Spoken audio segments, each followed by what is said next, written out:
don't hate your business, you just hate the way you're being forced to run it. Welcome back to the Moxie Movement. Who's this? New space. We've moved into our new home since I chatted to you last. It is amazing. We knew it was a big step up from where we were before, but it just feels so good. You know, when you get into a space and you're like, this is our space, this is our place. I am downstairs in my new office, which, would you believe, when I open the office door that's over there and look outside, there are palm trees, I can see the ocean. I have this little balcony outside, which I've not used yet, but I have a table and chairs out there with a plan to sit out there with the coffee at some point and do some writing, which I haven't done yet, but I will.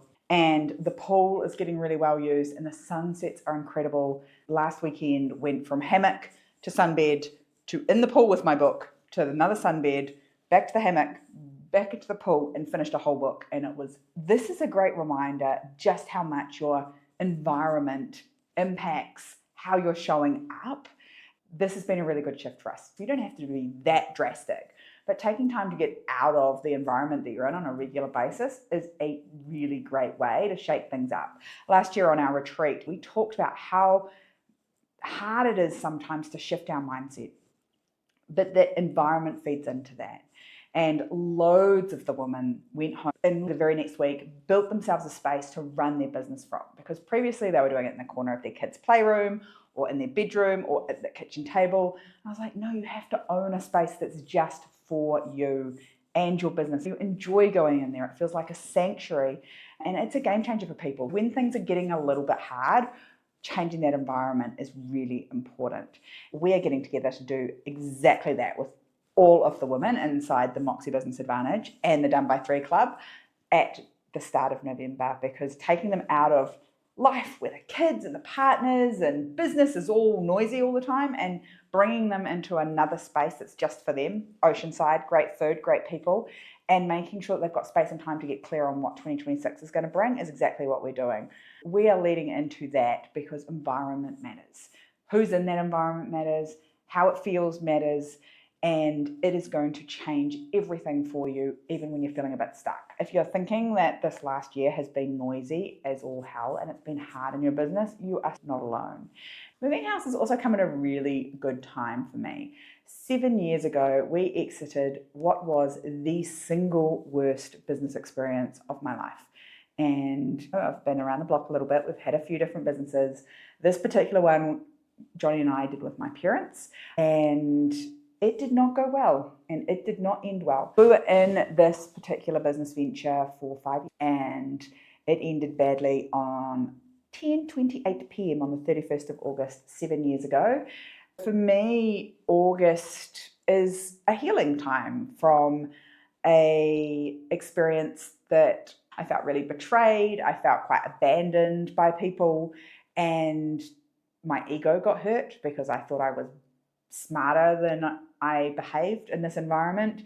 I did some really naive things and ended up in a business that did not serve us as well. Today, I really want to talk about when your business has got to a point where it just doesn't serve you, where it's morphed into this monster and you're like, dear God, what was I thinking? And that's what happened to me. When we dove into this business, I was so excited to do it with mum and dad. It was a restaurant and there was this big development to happen next door that expanded the venue twice as big. It was complex though. We bought the business off friends, and I use that term very lightly now, but at the time, these were people, in fact, the first people that I let Scarlett stay with after she was born outside of my family. These were people I trusted implicitly, that Johnny trusted implicitly, and we recommended them to my parents when we had this conversation, this opportunity to buy this business. We bought the business off them, but they continued to own the building. They were the vendor of the business, then they became the landlord, and we agreed to go 50-50 in a business partnership in the expanded venue next door. That all went to shit. The short version of that is less than 12 months later, we entered into a legal battle that lasted the entirety until we exited the next day, exited on the 31st of August. Cost us not quite $500,000 in legal fees, but close. It also cost us hugely in terms of sleep, stress, and reputation. At the time, I ignored all the red flags. I ignored all the flags. First and foremost, signing the deal. My internal alarm system was going off on the day that we signed, and I was like, you're just feeling apprehensive, you're just feeling nervous about this new big thing that you're about to do. In hindsight, it was not. It was my intuition going, something's not right here, and you should not be signing this deal. You and your parents should not be in this room. This is a bad idea. The first thing I want to let you know, when you're building businesses, when you're creating something, if you are getting that sensation that you are going in completely the wrong direction, it's probably right. And I think my internal warning system was going off for a number of different reasons. The first one was I was jumping into a business that was big. By the time we finished, this venue sat over 400 people. It was huge. At one point, at our worst point, we had 90 employees. We were incredibly under pressure to perform financially because the rent was off the charts, like over $1,000 a day in regional New Zealand. How we even agreed to that now? I look back, like the naivety that I exhibited in this process was ridiculous. I'm not pointing the fingers, blaming anyone else for what we did. I definitely had a part in it. It was incredibly complex and involved a number of parties, including a significant bank in New Zealand that was banking both parties at the time and clearly did what was right for the bank. I'm not absconding from my responsibility and what went wrong, but I can see now really clearly what was going to be the problems. It was a big business. I have always wanted to run businesses. I love running businesses. I enjoy it. I still do. We still have 2 other businesses other than my coaching business. I enjoy the challenge of finding solutions to different ways of doing things. But I don't think I ever wanted a business that felt like it needed me all the time. We were in this restaurant. I realized I built a monster. It required this presence of us to be the owners, to sit and have a drink on a Friday night, to be there for all the big events that I really hadn't recognized as a big red flag for me.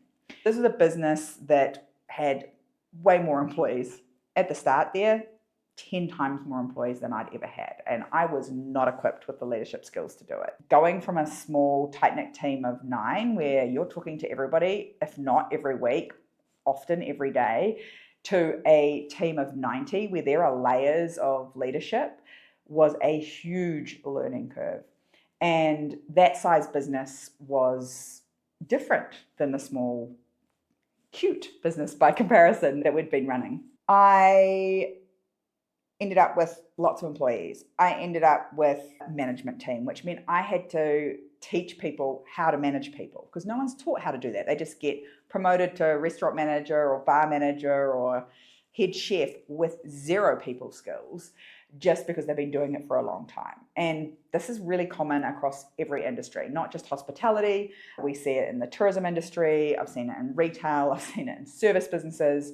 We are not taught these skills. I'm ever hopeful that maybe they're getting those skills now.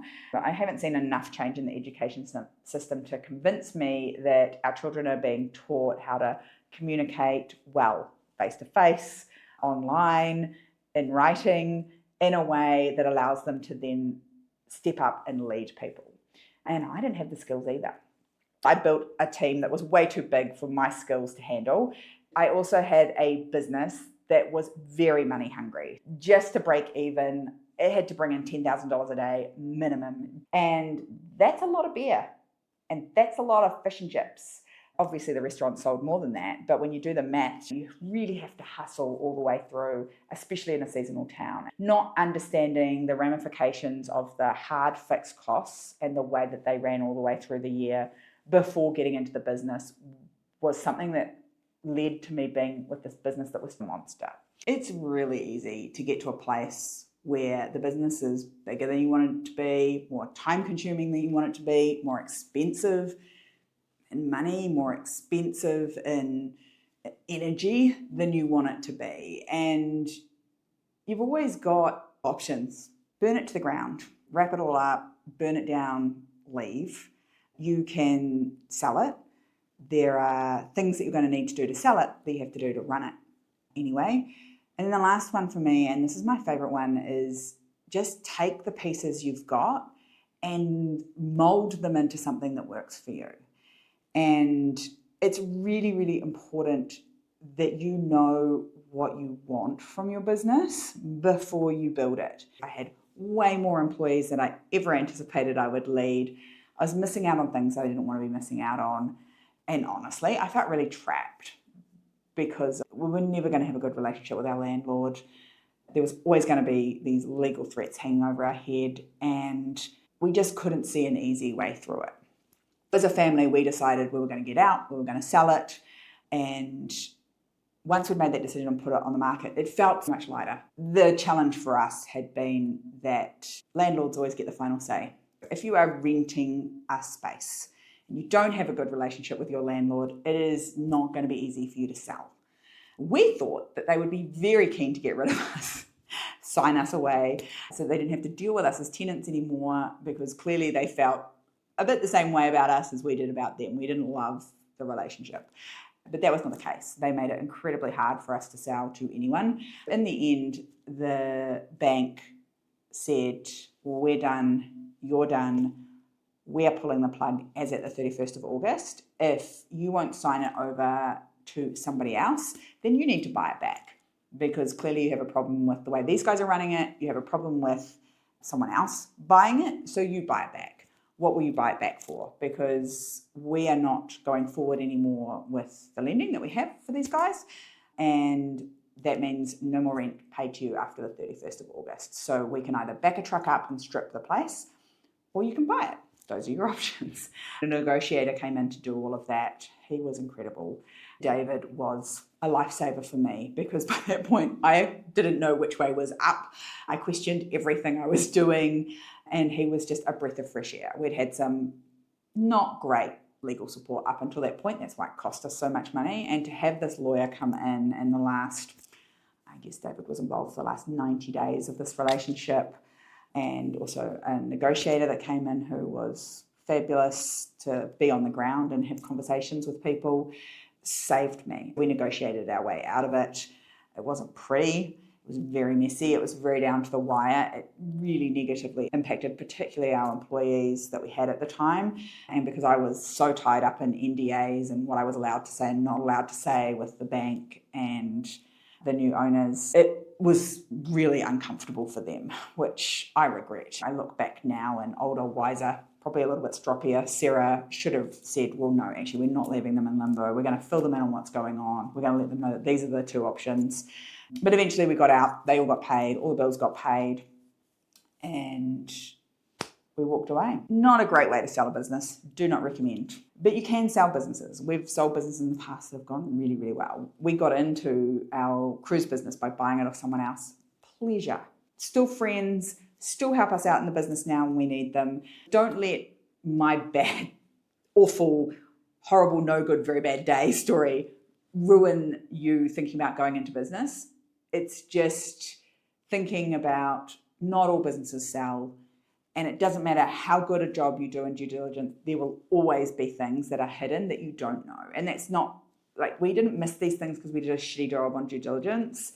The things that went wrong were very well hidden, very well documented in a way that the information that we went and double checked it with backed it all up.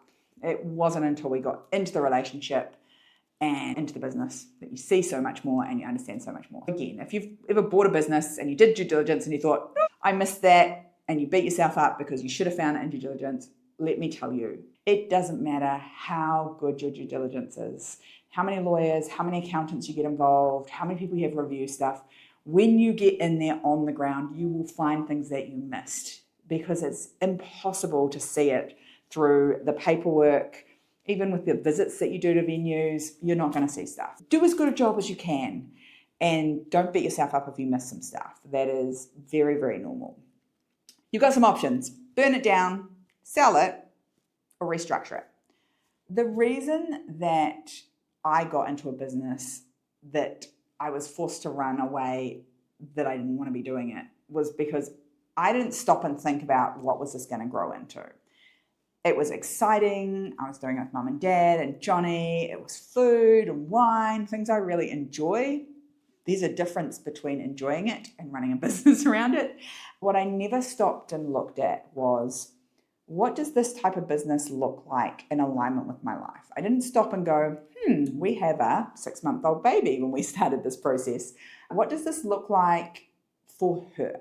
What am I going to miss out on? What things might this business influence? And yes, part of that was my inability to say no and my desperate need to make everybody happy. That is definitely something older, wiser me would not do. I said yes to many things. I was desperately trying to keep employees happy and everything that they wanted, and then over here trying to keep mum and dad happy. I was bending myself all out of shape, trying to do everything for everyone else, when what I should have done is come back to what I needed as a person, what I needed to be a great partner to Johnny, what I needed to be a great parent to Scarlett, and built the business that I wanted from there. The big mistake I made, and the reason I hated it by the end, I was bitter and resentful and I just wanted out, was because I didn't think about me first. And I don't know if that's an ingrained thing. I've never ever thought of myself as super self-sacrificing, but that's what I was doing.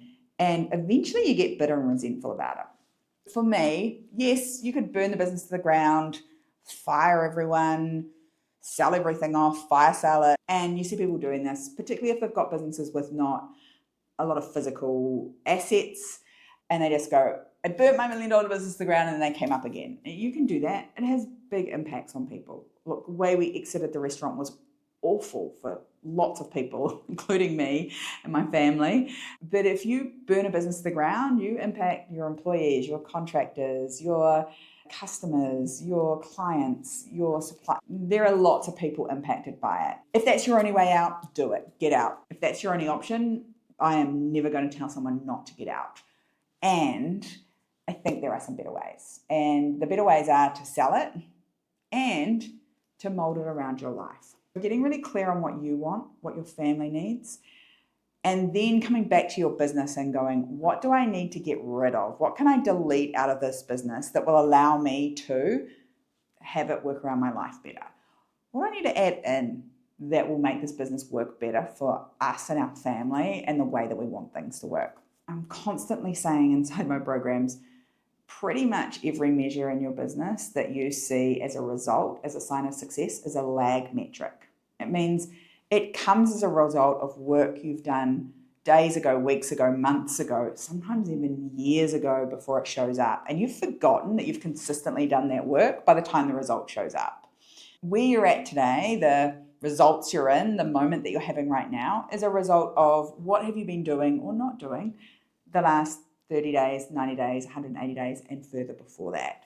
And if you're going to take a business that you hate right now, that is stripping the life out of you and making you miss moments with people that really matter to you, recognize where you are and know that it's going to take incremental small shifts to get you out of that over time. And sometimes we don't even recognize how much we've shifted and changed. A coach of mine says you all have entrepreneurial amnesia. You forget how far you've come. And my clients do exactly the same thing. I am really pleased that I finally convinced them that they are incredible and more women need to hear their stories. And I have finally got some of them coming on the podcast. I don't think they're ready yet. They don't think they're good enough. They don't think they've got everything sorted yet. And I'm like, come on, you see my messy. You see the bits that don't work for me. We are never done. We're not finished. This is a journey. This is an evolution. We're never going to be perfect. It's never going to be good enough. And women need to see the evolution that you've had. And we sit and we chat. It's really fun. The most recent one I did was with Stacey. She's seen the physical shifts and she's like, I can see the paycheck and I can see the moments that I get with my girls now and the moments I get with my husband that are completely different from what I had before. And she hadn't recognized the underlying stuff that she had to shift. And some of that was the same that I had to shift in the restaurant was, I'm not going to keep everyone happy all the time. When you can let it go, when it doesn't have to be you, when you're not there to make everything perfect, you create space for other people to step up, for the business to work without you. And that's what we saw with Stacey, was that as she got really, really clear on what she wanted for her life, her family, and she'll tell you when she wrote down what her ideal week looked like, I said I wanted to do yoga and stuff. I didn't want to do yoga. She said, but I just needed to write something down because you made me. But what she's actually filled that time with is playing netball twice a week, which is super cool. Love that for her. But it was about making space for her. The fact that she didn't know what the label was to go on it, whether it was yoga or Pilates or netball or CrossFit or scuba diving or playing golf. She wanted some time for her to do something that moved her body, and that's what she got. Whether you're clear on exactly what it needs to look like or not, it doesn't matter. Just start getting clear on where you want to go. The other thing I will say is that there are two reasons sometimes that we decided that we hate our business. I have been guilty of both. The first one's burnout. I'm exhausted, I'm tired, I've been running around doing everything for everyone, and now I hate the business that makes me do all those things, when actually it was me. I was choosing to do all those things. I gave myself that burnout. Nobody forced me to work those hours. I was the boss. The whole reason I started my own business is so I could do my own thing, and now I was here being my own worst boss. Definitely got to a place where I hate businesses because I'm burned out by them. I definitely stayed in high functioning burnout for a long, long time. I still think I'm dealing with the ramifications of that now. I suspect part of the reason I'm finding perimenopause so challenging from a mental and an emotional point of view is because I worked ridiculously hard and stayed in that high functioning fight or flight burnout situation for such a long period of time. I was never sleeping enough. I was relying on alcohol to get to sleep and caffeine to get up in the morning. Certainly wasn't moving my body the way I should have been. And, that's got to do some rough things to your hormones. I am definitely paying for that now. Don't miss your sleep, ladies. It's really important. It needs to be 8 to 10, and I was not even getting 6 back then. You can get to a point where you hate your business because you're burnt out by it. You can also get to a place in your business where you're bored by it. You hate what you're doing because you're bored by it. That's how I ended up with the restaurant. I have not been self-aware enough after having a baby, getting in, and then deciding to buy the restaurant. I was not self-aware enough to go, I get bored, because we bought The Rock, the overnight cruise business, ran that for a few years. Oh, God, we hadn't even been running it for 12 months. And we bought another business. We bought the booking office to go with it, because I was excited by the possibility and the blue sky and the excitement and all the new things I could apply in this new business. And then I got bored again. I just had a baby, for goodness sake. I think there was an element of boredom, and there was an element of I just want to take control back over. I want to make some decisions, because I felt like for all of my pregnancy and now with this newborn baby, I'd really lost control over my choices in my life. So that's how we got the restaurant. I've definitely got to a point where I hate businesses because I was burnt out by them, and I've got to a point where I hate my businesses because I'm bored by them. And I look back now and I think all the fun things that I wanted to do with the new businesses that we kept acquiring were things I should have been doing in the first business. I just took all the fun things, the interesting things, the new things, the things I was lit up by that I wanted to do in the new businesses, and actually did them in the overnight cruise business. That business would be amazing. But I was bored by it, and I couldn't see how I could take the new learnings and apply it to that business. So be really careful. You can get to a place where you hate your business because you're burnt out by it. And if you're bored by it, the same thing applies. If you know what you want out of your business for your life, if all of a sudden you're looking at your business going, I'm bored because it makes me stuck here in New Zealand in the Bay of Islands like we did with The Rock, I was like, well, hang on a second. We don't have to be here. If we're as good as we think we are at running these businesses, we should be able to train, develop, and coach crew members up to run this business as great as us. The business you have has everything you need in it to rebuild it, to remold it, to squish it into the business that you want. We were waiting to sell the boat business before we could live location free. Now I look back and go, that was ridiculous. And we could have gone years ago. In 2020, when the world changed and we got locked down, we could have left then if we wanted to. We didn't, but we had these reasons why we couldn't. All of the things that we've applied since then were about ensuring that business could be run from anywhere. It's still a physical business. It still has a physical boat. And yes, Johnny's going back in a couple of weeks to do the maintenance.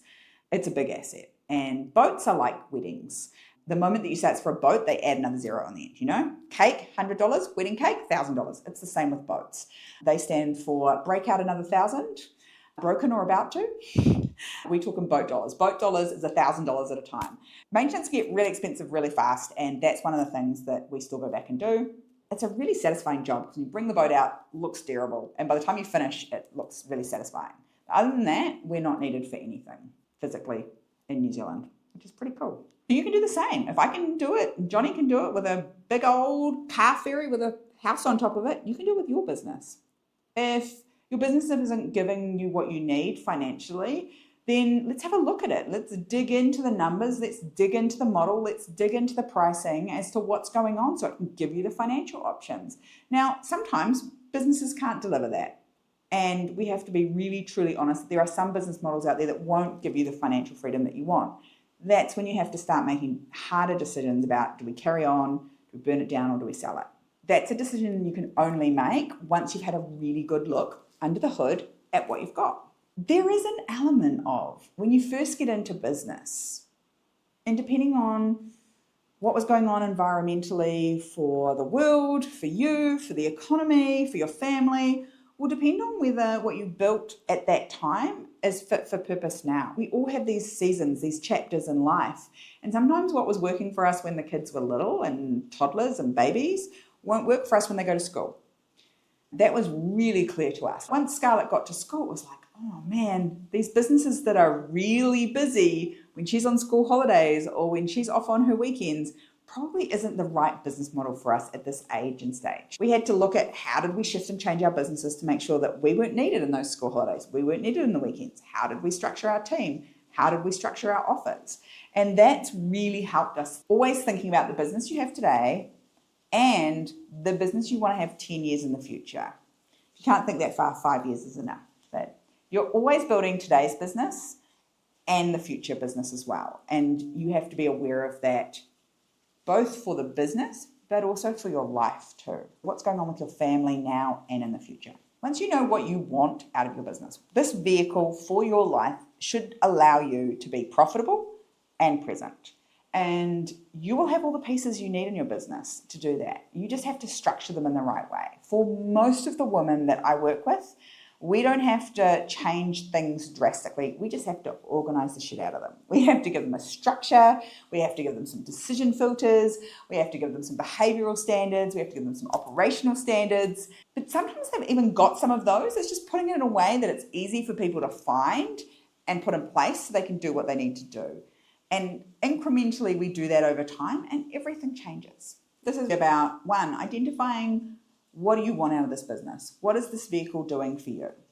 Then it's about going through the business and going, what here feels impactful to me and what feels clunky and hard and full of energy suckers? And get rid of the ones that are energy suckers and that take a lot of your time and effort. And the things that feel easeful and impactful, keep them, do more of them. And then lastly, it's about being able to get enough distance from your business to look at it with the filter of your life.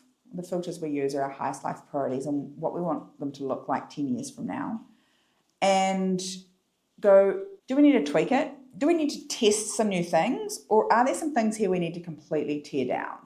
And once you've figured that out, then you can go to work making those changes. I believe the solution to businesses that you've got to a point where you hate them is to take a step back and to stop and to pause. Because when you're in it day to day, it's really hard to see the wood for the trees. I know that sounds really cliche, but truthfully, when you're go, go, go all the time and deliver to your clients, your customers, your guests, and keeping your employees happy and making sure they've got everything they need and making sure your contractors always have enough work or that kids are getting what they... When you're in it like that, it is really hard to stop and pause and go, what is actually broken here? And when you can take a step out and look back, then it's much, much easier to go, these are the bits that aren't working right now for this season. These are the things that feel heavy because they're not going to work for us in the next season. Here are the tweaks and adjustments we can make right now that will work for us today. And here are the bigger jobs we're going to do. They're going to make the future better as well. I've paid some seriously big dumb tax, a lot of them in that restaurant business that we did with Mum and Dad. And I think life's way too short for you to have to go and repeat that dumb tax payment. I don't like paying tax at the best of times. I'm always reminding myself, it means you're profitable. But the dumb tax payments, they really suck. That's why we built our frameworks. That's why we built the Done by Three Club. That's why we built the Moxie Business Advantage. I wanted to give actionable structure and organization to mums with established businesses so they didn't have to burn it to the ground. They could just take what they have and paint by numbers so that they don't have to learn from pain and tears and front page newspaper stories and gossip, innuendo. That stuff's really awful, and you're probably going to have it anyway, because if you do anything more than what the average human being is, and the fact that you're running a business tells me that you're already doing that, people are going to have something to say about it. First, they're going to say that you'll probably never make it. Then when you start making it, they'll say that the reason that you made it was for you ripped someone off, or you stole it from someone else, or you copied, or you whatever. And then when you really make it, they'll just wait for you to make a mistake. I wanted to build a place where we were all in the same boat. We were all women raising families, keeping partnerships together and building businesses, and knew what it was like to do your best and still get it wrong. And that's what we've done. We have super cool communities. If you're in a place where your business, you hate it, and you're forcing yourself to run it in a way that you don't like, that's totally normal. And I'm sorry you're there, because it probably feels really shitty right now. And I want to tell you that there is a way through. You don't have to burn it to the ground. You can squish it, mold it, and tweak it back to something that works for you. And if you want a community of women that are doing exactly that, come see us. In the meantime, make sure you're reimagining your business model from future you's perspective. The woman that wants to be present for herself, present for her partner, present for her parenting, and profitable. If you look at your business through that lens all the time, things will really start to shift. And instead of feeling like you have to burn it down, flick it off and sell it, you can just remold it and make it work for you. Until next time, stay Moxie.